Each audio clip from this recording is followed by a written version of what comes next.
Welcome to the San Antonio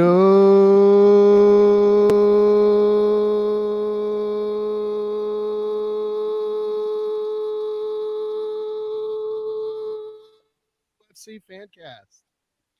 My name is Royce. Was that long enough for you there, Matthew? With us today, some special guests. First of all, Matt Games, how are you doing? Great. Very happy today. Yeah, Mexico gets the World Cup opener in 2026. That's exciting. Yeah, should be a terrible game. And also with us is it's gonna be like South Africa beating them. Or was it? No, it was a 1-1 draw, wasn't it? South Africa. To open up 2010. Rafa. We also have Rafa with us, Mr. Traveler around Texas. How are you? Are you home finally? No, I'll leave tomorrow to Austin for a week. Damn, dog. Damn. I'll be in enemy territory in the broccoli nation.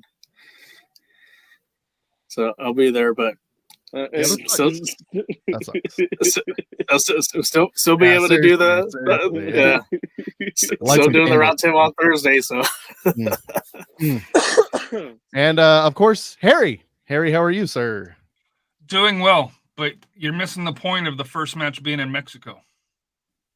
What? The opening ceremony will be in Mexico, so just think of the environment, the festivities and stuff that's going to go on down there. So I'm looking forward to it being in Mexico, just with the culture and stuff that they're going to be able to bring. For sure. For that here, compared to, I hate to say it, compared to the commercialization here in the United States, and I know there still would be. Can you imagine it being in Canada, the opening ceremonies? That'd have been Celine Dion there.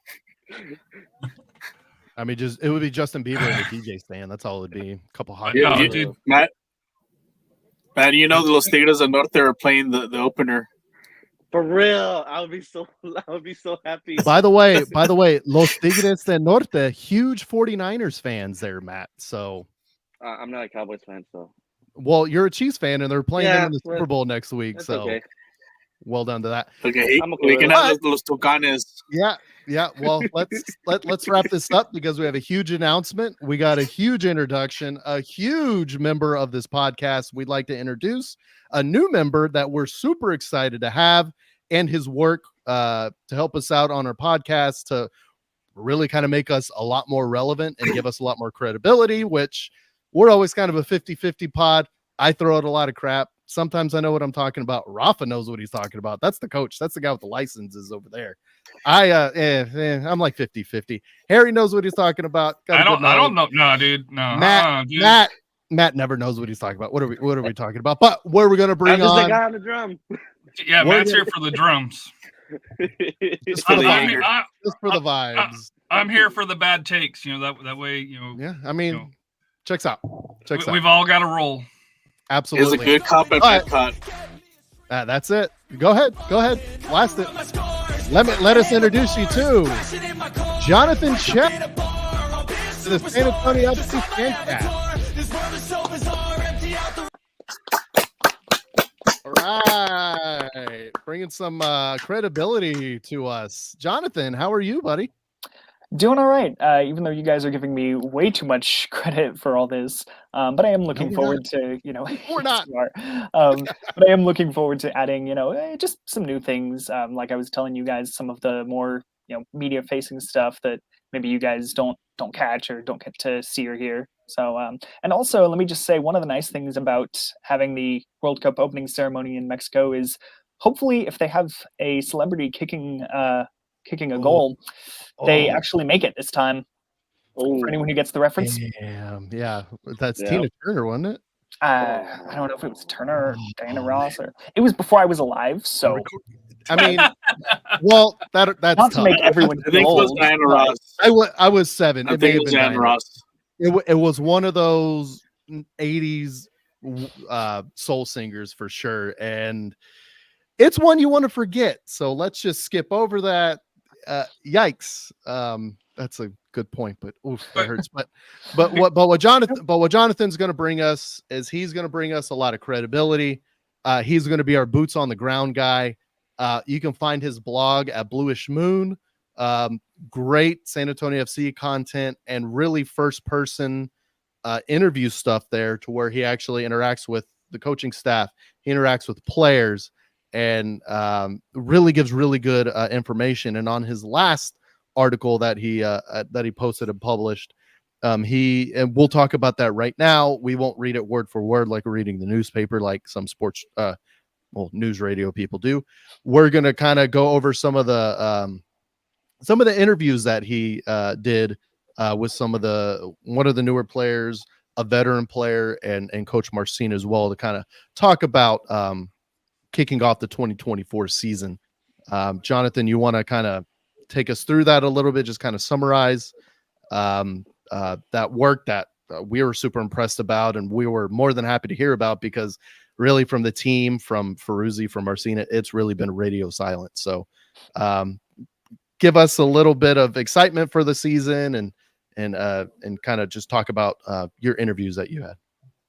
Yeah, well, first of all, I mean, you talk about excitement. This is the first, the start of preseason. It's technically not the first day, but the first week, is in the books. And even though it's cliche, everyone's saying, yeah, we're super hyped to be back, and it's great to meet all of the guys and start training with them in a more formal setting. Even though if you read the article, it turns out Mitch and Shannon and Carter Manley had mostly those three had been kind of training for a large part of the off season, and then gradually, especially in the last week or two, some of the other guys, new and old, joined up with them. But the theme that I kind of wanted to go with, I wanted to cut through all the sort of cliches of oh, we're so excited to be back, and find out what's actually kind of different, what's maybe new. And in a few ways, it was just kind of echoes of the past.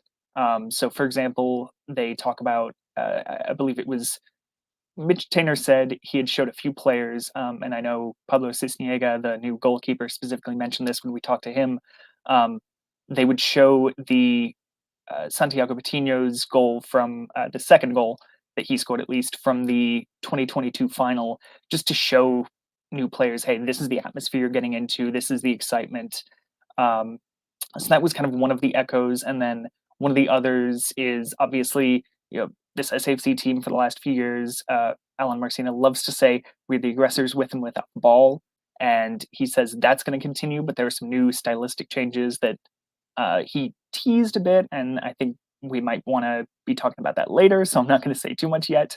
But yeah, that was kind of my thing. I just wanted to try and figure out, okay, what's actually interesting, what's not the cliche first day of preseason stuff. Absolutely. Yeah, the biggest points were a new twist on old tactics, which I think it's needed, right? 2022, everything, we kind of punched everybody in the face and it was nice. And then 2023, it was more people were really desperate to at least get a draw against us because we're the class of the league. And they did. We had 14 wins, 14 draws. And it really seemed like people wanted to punch us in the face. And now we need to find a new twist. We tried the same thing twice. Didn't work out that second time, kind of got dominated in the playoffs, and we need a new twist. And I'm looking forward to that as well. Being the aggressors on and off the ball. To be fair, I don't know if that's really a different thing. I think that's always kind of been a hallmark of Marcina ball. But at the same rate, he really emphasized the possession part of it, which is kind of a new thing. Marcina has mostly been kind of a 3-4-3, kind of come back, press when you can, get the ball back, and then head to the goal, kind of more direct. So that'll be interesting to see how that goes. Rafa, how do you feel about the possibly the new twist? Obviously,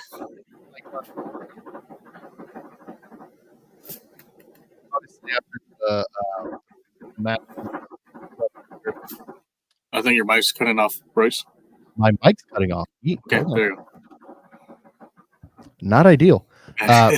But talk to us about lost my place there. Rafa, just talk to us about kind of the tactical twist, and we'll talk about it later more in depth, but just kind of how that's needed after last year.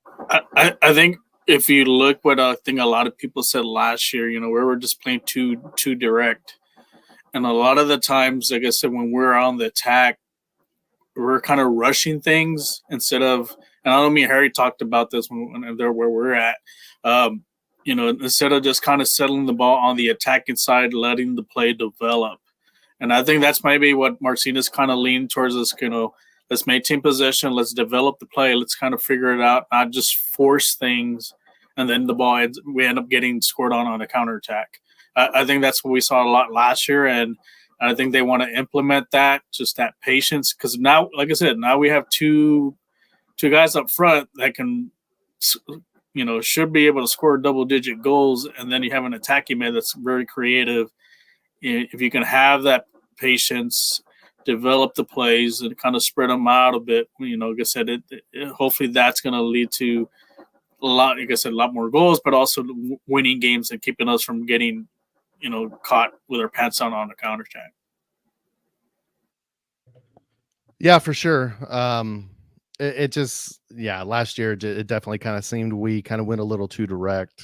We were really depending on over the top balls from center backs, and hoping the two up front could do what they did a lot of times last season. Tanny more specifically, and now we have a lot more experience up front. It seems like we have in Lacey, we may have just as much or more pace, so we'll see how that goes. But it'll be interesting to see for sure. But Jonathan, we're excited to have you and excited for the content going forward for sure. Harry, you want to take it away and kind of transition us to our second to last topic of the day? Yeah. So for me, just to kind of comment on Jonathan, he has been somebody that I've asked, going back to his striker Texas days, to see if he had availability for it here, and then he did the podcast with the striker Tejas with what's the guy from El Paso? Joe Rodriguez. Yeah, Joe. Edson, and Jonathan and Roberto. Kind of wrapping everything together, and a former Austin Bold exec. So, and then a few other rotating people. So it was a great podcast. So we'd have Jonathan on probably once, twice a year, generally. But the other thing that I'm looking for, and I know this is the SAFC Fancast here, but Jonathan does a lot with the Athenians as well, or previously he's done a lot with the Athenians. So to me, with the Athenians starting in USLW, I believe so, this year here. And let's be honest, I've never went to school for journalism. Pretty sure Matt, Rafa, and Royce hasn't gone to school for journalism. Nope. So to have somebody that's graduated from school, from a university with that, I think can kind of help us, maybe not take the next level, but kind of at least improve on what we're doing. And then just of course, as long as he can put up with me, Robert, and Matt's funniness, we'll just call it. So to me, I'm looking forward to, as far as this article, the thing that I really liked was,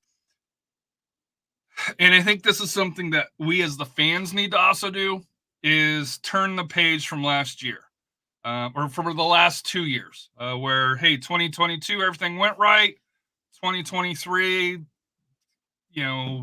unlucky. I think a lot of it, and then you could question some decisions, and that festered in the locker room, and I think we saw some changes for that here. So to me, what I liked for it is kind of the fresh start that this team's going to have, which historically in Division II, you see a lot of rotation for that here. So to me, I'm just excited for Jonathan. Like I said here, I've been a huge supporter of his for as much as we can. I guess the next topic would be, Royce wants some music. We're going to change the thing here, so if we do get a yeah, right. If anybody wants to sponsor, we definitely need to reach out to people. We need to do some work on that. But if you're listening and get your business out there, get something out there, let us know. For sure. We're going to start adding transitions to kind of look forward to that, and to try to allow time for that. So we'll transition to our new subject.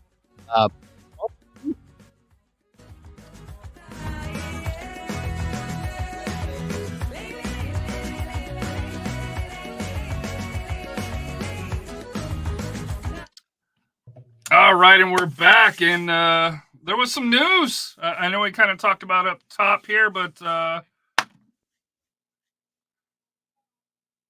what's this?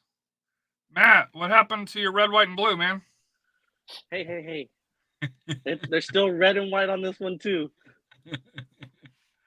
So, but the stadium sites were picked for Mexico, Canada, and the United States. We got to know where they're going to be playing. So for the U.S., we'll start out with the good guys, the Kings of. Well, I guess technically the Kings of CONCACAF is still Canada, but for United States, they kick off at March.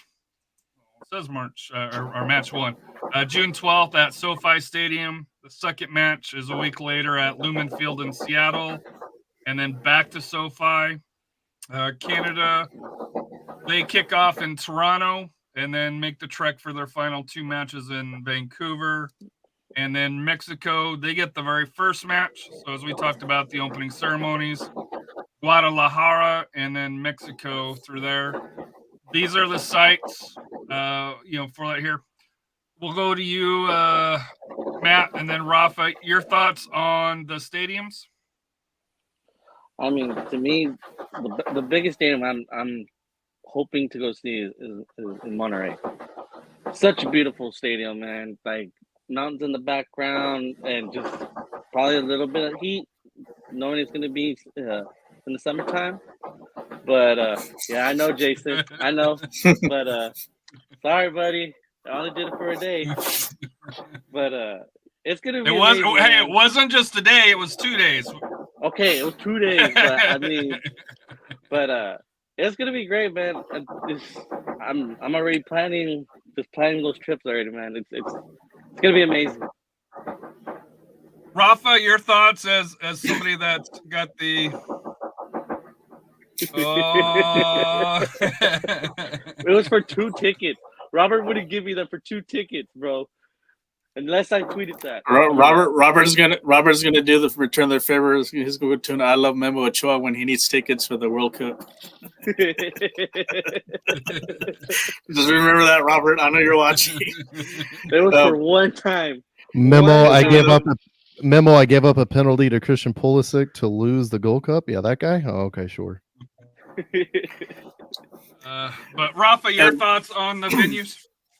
Yeah, I mean, those are the 3 main venues there in Mexico. As if you look back to when they had the World Cup in '86, Monterrey, Guadalajara, Mexico City. They also had Veracruz.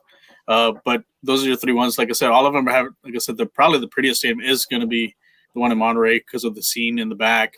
But I know they're at the Azteca. They are doing renovations right now. I think they already did the first phase, and I think they're to continue on to add more things. I think more about, press boxes and I think the suites and so forth. And I know they mentioned Club America might have to miss a couple home games because of that construction, but that's working. And then you also have the new stadium in Guadalajara. So I know the fans are there hyped up. It's going to be fun up there. I'm sure the teams aren't going to be happy playing there, especially at the Azteca with the altitude. But and then also the heat there in Monterrey, but it's gonna be fun. I mean, it's gonna. Like I said, they haven't had that much excitement down there since the '86 World Cup, and like I said, that was one of the best World Cups.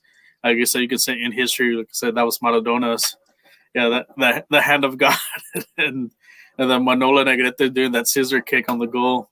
So it's gonna be fun. It's gonna be great. And then like also you also see the venues in the U.S. Pretty much what you've had the last World Cup, and then also with the Gold Cups and also the Copa America and so forth. So exciting. It's going to be like an exciting 2026.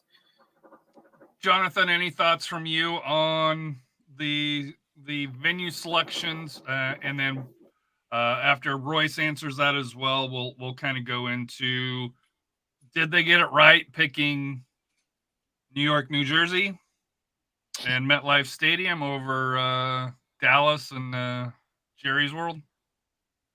Yeah, first of all, I think you guys have pretty much said it all in terms of, we knew these were going to be the venues. We've known for months. It's more the schedule that we'll be getting into in a second that is new, something we can analyze. But for sure, the Monterrey one, was grabbing I don't even want to say headlines, but a lot of social media attention, because you can't put into words just how that stadium looks with that backdrop. If Monterey's not exactly in the cards for you, you could always take a trip up to Colorado Springs. They have some mountain views in the background, but it's never going to be World Cup. It's not quite the same. Yeah, I think that's pretty much all I can say about the stadiums. There's not much else that you guys haven't already said. Yeah, it's interesting. I will say it's interesting that Mexico will stay in the same time zone. The U.S. will stay in the same time zone in the West.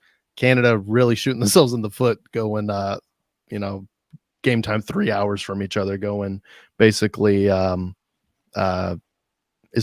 think Toronto is Eastern time zone, so Eastern time zone or no, they're Central. They're right by Detroit.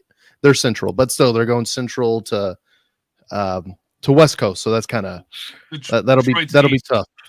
Detroit is it East? Is Yeah. it East? Okay, then Toronto's definitely East. So that's a 3 hour difference between their opening match and then their subsequent 2 matches there in Vancouver. So you get a week to get used to that.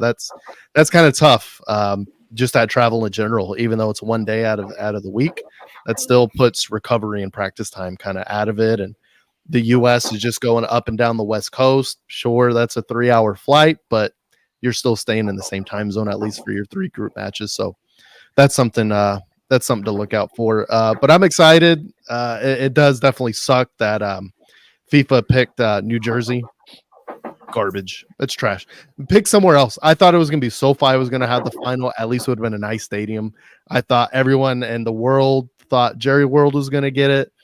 Even NRG Stadium there in Houston is a better stadium than MetLife. But sure, I mean, terrible decision, but we'll see what happens. I mean, he has enough games already. He's getting 9 games. 9 Good. games. Good. The final should be in indoors and Yeah, 100,000 sure. seats, not outdoors with 70,000 seats. Like, what are you doing? What are you doing? Dumb idea. Dumb. And Plus it's New plus Jersey. It's not even yeah. actual New York City. It's New Jersey. Yeah. What? And this is what a are we central doing? location too for Dallas, because you have the Mexico fans or the Canadian fans. It's a one central location instead of going from one East Coast to the other. So it would have been perfect. I think FIFA really did drop the ball there. I think somebody in New Jersey probably give a check to the FIFA president, kind of like what they did with the UEFA ones, like the Barcelona president. This guy in Barcelona, bro. You mean the Real Madrid president that literally is trying to start his own league? Let's not even talk about corruption in football. They're Mr. Real Madrid fan. Stupid. Just dumb. Anyway, I think we pretty much covered everything we wanted to cover. Harry, are we good? We do have one little announcement real quick that I'm going to make. We do have 2. We got a transition. Oh, I'm sorry. I will, before we transition, I will Yep. say, and I don't remember the exact words, but Harry kind of said it best earlier, where it's not so much that FIFA is choosing MetLife, it's that they're choosing the New York area. For better or worse, like, you kind of always knew, even though there were rumors of Dallas, you knew they'd probably want to do it in LA or New York. And New York, at least, obviously, massive, largest metro area in the country. And it's probably, nicer for everyone in Europe because, FIFA cares about viewership and money. Direct flights to JFK. Yeah. Yeah. Well, that's the key right there. It's what, 5 hours, 6 hours to Europe for the most of it. So if you've got an all European final, games at 2, 3 o'clock in the afternoon, it would be 8, 9 o'clock for most of Europe. So, but let's transition to the final topic. We will be right back shortly.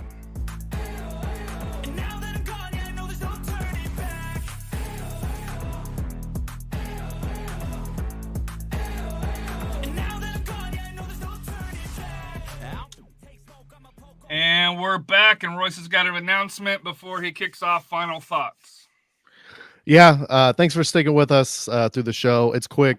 It's not a lot of SAFC news that's come out lately. And also, thanks for sticking up with us through this this transitions thing that we're trying. It's a little new, and hey, we'll get used to it. But The announcement I want to make real quick is we do have 2 pairs of tickets up for grabs for the preseason match on February 24th against SAFC's preseason match against Antigua GFC from Guatemala at Toyota Field.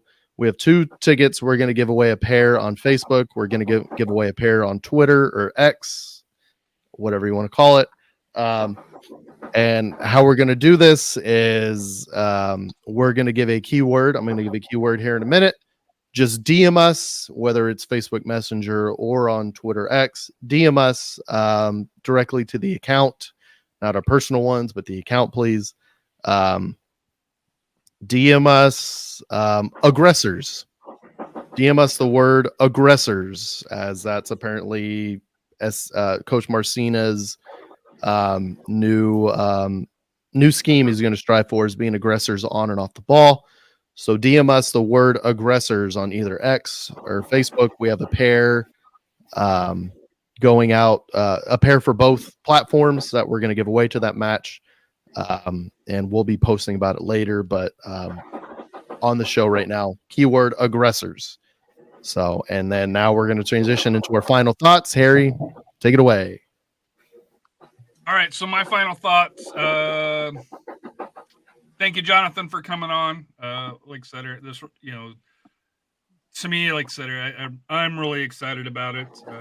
I've known you for 10 years, 12 years, something like that here, going back to the Scorpion years. So to me, I'm looking forward to the partnership and that we can try to help promote you. And then, through here, we are looking at possibly doing a Twitter space or X space, whatever you want to call it, after the games, maybe a half hour, 45 minutes afterwards, to be able to kind of interact, get instant thoughts at that point, and just to try to get a little bit more fan involvement. I know I got lazy end of last year for it here, so I've recharged my batteries, made a commitment to myself to make sure that, whether it's me, Royce, or Rafa, is kind of being the three that kind of run the ship right now. And then Jonathan hopefully will be able to take on some reins if he chooses to. And then Matt and Robert obviously fill in as well, with all of their contributions. So I think with the 6 of us, we should have weekly content coming out on Sunday evenings, with the exception of next Sunday, because let's be honest, I'm going to be watching the Super Bowl. We're going to be drunk. That's correct. We don't need to be recording anything. It's America's day to get drunk on Super Bowl Sunday. We don't need to record anything. It should be a Saturday. It should be Saturday, so that way you have the day off. Especially if you're gonna have a week between, it should be on a Saturday. What are we doing anyway, Harry? As well, I'm gonna add on to that. And like you said, last year we kind of hit a wall mentally. We needed a little break. Apologies for that, but we really did need the break. And this year we're coming out swinging. We got Jonathan to help us out, and that's going to be a huge help for us, and to keep us motivated as well. And we are after next Sunday, after Super Bowl Sunday, so we're going to start this back up on Sunday the 18th. If I can do math correctly, we will be doing a podcast every Sunday until the season ends, and that is what we're going to try to do. It's going to be game summaries, kind of talk about news and stuff, but we're looking forward to it. We're excited for the new season. And that's kind of my final thought, is I'm excited. I think everybody else should be excited. We need to get behind this team.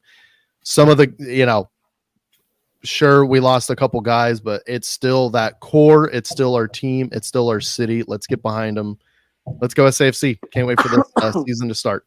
Harry, you got it. And then, well, I already gave my final thought. Right. It would be either John. We'll go Jonathan, Matt, and then Rafa, and then Royce will close us out. Yeah, so my final thoughts, like I've said, just glad to be on the show, glad to contribute what I can. I don't see myself as a bigger contributor than any one of you guys, even much less obviously collectively. I'm not bigger than y'all. But thanks for the pomp and circumstance. And like Royce was saying, you can huff and puff about some of the players that have gone, but for better or worse, the SAFC team that they've built is the one you've got. You can try and boycott them or whatever, but it's not going to change anything. They're going to do their thing. And when I didn't work this into my article, but something that Pablo Cisne, I guess, said was someone had asked him about Jordan Farr, and he said, I'm not coming in here to replace Jordan. I'm my own guy. And he kind of just pleaded with the fans, or pleaded, but asked him, hey, give me a chance. Let me show you what I've got. Because as beloved as Jordan Farr was, he's one guy. Who's to say that SAFC at some point they have to get someone else who is as beloved or as skilled and has such great moments as Jordan. So he did not have a monopoly on that. And just wrapping all this around again, like I said, this is the team you've got, whether you like it or not. Hey, we still have Mitch Tainer, the best defender in the league for the last 2 or 3 seasons.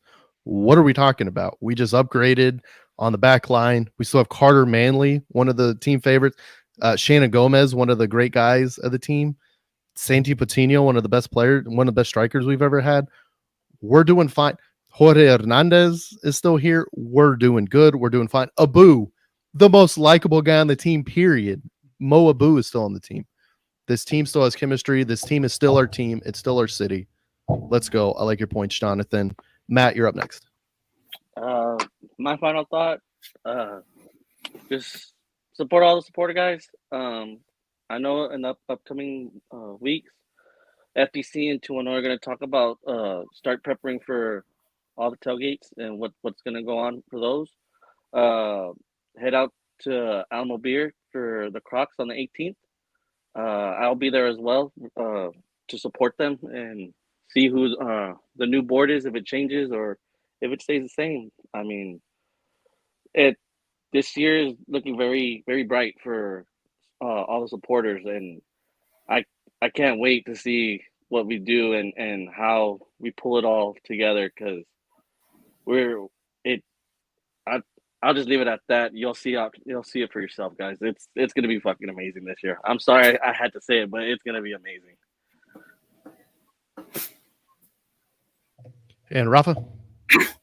My final thought, because I'm just looking forward for the season to begin. We'll see how, with the new players that we have, what direction, I'm just kind of anticipating how are we going to play this year, how different it's going to look, and so forth. And hopefully, like I say, we get off the right foot, get some wins, and take it again. I know it's not going to be like 2022, but hey, they get an opportunity to write a new history here and hopefully bring another championship. And then also, don't forget to also watch the other sister show on Thursday with me and Harry. They're at the round table, the high school show. Hopefully we'll have the Geneva on Thursday so we can interview them and then go over some of the standings and the craziness from the realignment that we just had this past week as well. And if you get a chance, check out the goals that Johnson scored against Reagan.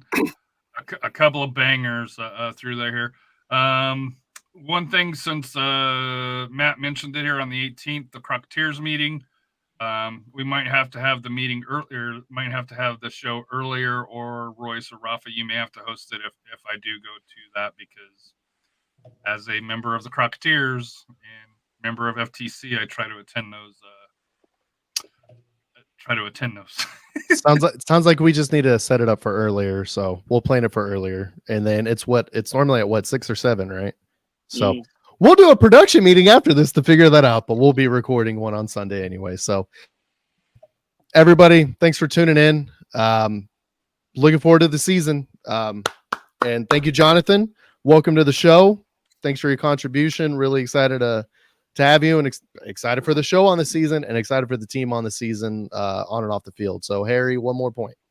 Jonathan, this show is, we're building you up. Next show won't be as nice. We need results. Show me Spider-Man. Anyway. Wait. I got one more thing. Oh man. Hey, go Chiefs. Oh. Let's go. You guys enjoy the Taylor Swift Bowl. I Yeah. don't care. Yeah, I'm that's still waiting fair. for my shirt. I'm still waiting for my shirt from Royce. At least it's not the Vikings. That's all I gotta say. Love you, Robert.